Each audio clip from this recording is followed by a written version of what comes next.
अस्सलाम वालेकुम। आज मैं ईद स्पेशल रेसिपी लाई हूँ साबूदाना शरबत की, जिसके लिए लिया है मैंने 1 मग दूध,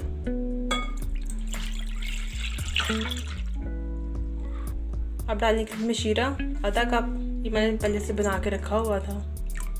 अब मैं इसमें डाल रही हूँ साबूदाना। 1 कटोरी है मेरा साबूदाना, इसको मैंने पहले से बॉईल करके रखा हुआ था।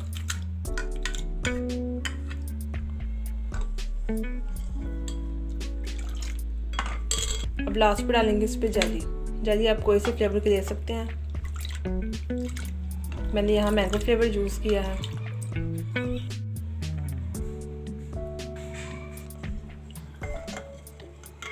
बहुत ही मज़ेदार शरबत बनता है, बहुत ही ईजी। आप ईद पे बनाएं, अपने मेहमानों को पिलाएं।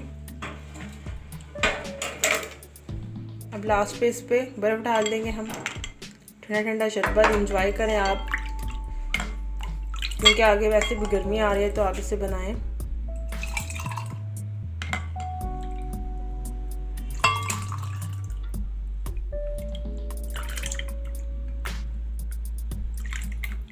बहुत ही मज़ेदार शरबत हमारा तैयार है।